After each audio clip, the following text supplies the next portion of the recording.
Sunday of the divisional round of the NFL playoffs has something for everyone. Let's talk about it. I'm Rob Stats Guerrera of the Pro Football Insiders. Let's dive right in, shall we? It kicks off with the Texans and the Patriots, 3 p.m. Eastern time on ESPN. And holy defense, Batman. Houston and New England have the two best defenses in terms of points per game. Houston is at 17.4. New England is at 18.8 points per game allowed. This game is going to be a rock fight, okay? Get ready, strap in. Mike Vrabel's Patriots used to talk about how more games in the playoffs are lost than won. That's what this game is going to be. It's going to be about situational football, third downs. It's going to be about clock management, maybe more than ever. And no coach in the playoffs has had better training for managing that kind of stuff than Mike Vrabel, who, of course, played under Bill Belichick for the Patriots 4 years. So I do give him a slight edge there, but this game is going to be a knockdown dragout. I'm sorry, CJ Stroud. You can't fumble the ball 5 times in this one, all right? You're not going to get away with that. And don't count on your defense outscoring the other team like the Texans did against Aaron Rodgers and the Steelers last week. This game is going to be grimy. Hopefully we get some snow. I don't know what the weather is, but sure, give me some snow. Let's just make it crazy because that's what this one is going to be. And I think, honestly, the entire NFL world is going to be rooting against the Patriots. We have seen that enough, right? We have seen them win those kinds of playoff games enough. Hopefully for the rest of the NFL world, the Patriots don't get it done, but it's going to be a classic game in Foxborough. It's just going to be, if you like traditional 3 yards in a cloud of dust, I think that's what this one is going to be. It's going to be fascinating to see what Josh McDaniels can dial up against DeMeco Ryans and that Houston Texans defense. One other thing for Houston on the offensive side of the ball, who's going to make a play? You're probably not going to have Nico Collins, who sustained a very scary concussion last week. He hasn't officially been ruled out, but he has to go through the protocol. This is his second concussion in around 3 months, so that's obviously another scary factor. So if he's not able to go for Houston, who is going to step up for you and make a play when you need it? They're going to have to figure that out this week. I don't know who to pick in this one, but I know it is going to be a lot of fun. Now, let's get to the late game. The Rams headed into Chicago to take on the Bears, 6:30 p.m. Eastern time on NBC.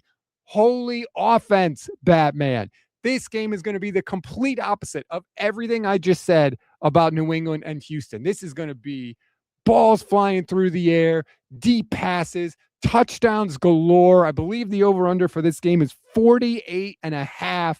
This is going to be just a modern NFL high-flying game. The Rams had the number 1 scoring offense in the league this year. The Bears were close behind at number 9. You've got 2 of the best offensive-minded head coaches in the sport, Sean McVay and Ben Johnson. This is just going to be fun. Forget the defense. If you like points and yards and big plays, that's what we're going to get in this game. Now, scary part for the Bears. If they don't turn the ball over, or generate turnovers, I should say, they don't stop you. The Bears defense has given up a ton of yards, the 4th most yards in the NFL this year, but they also lead the league in turnovers with 33. So they take the ball away from you, but if they don't, they're vulnerable. The question is going to be, can Matt Stafford and that Rams offense with Puka Nacua and Devontae Adams, can they protect the ball while moving it down the field? If they can do that, they're going to score, period. We've seen it. The 49ers, who run a similar offensive system, just destroyed this Bears defense a couple of weeks ago. So it can be done. The question is going to be, can the Bears continue to live off of turnovers?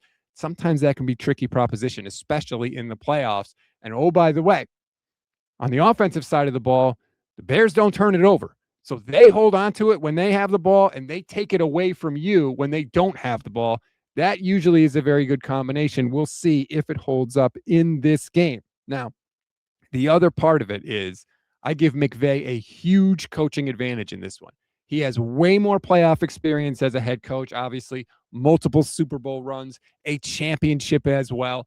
That stuff matters in these type of games. Ben Johnson, I'm not saying he can't do it. I'm just saying he hasn't had that opportunity much yet as a head coach. Obviously, this is his first year.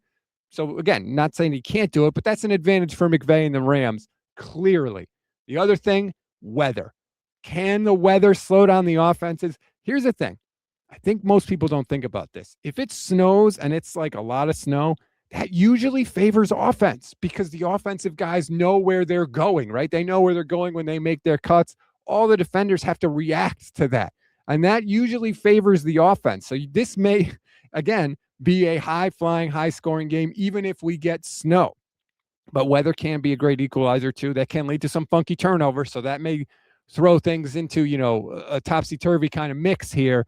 But it is going to be so much fun. If you don't root for one of these teams, this is just going to be a sit back and enjoy type of game. And it may literally come down to whichever offense has the ball last. But whether you like offense or defense, Sunday of the divisional round has something for you. It's going to be a ton of fun.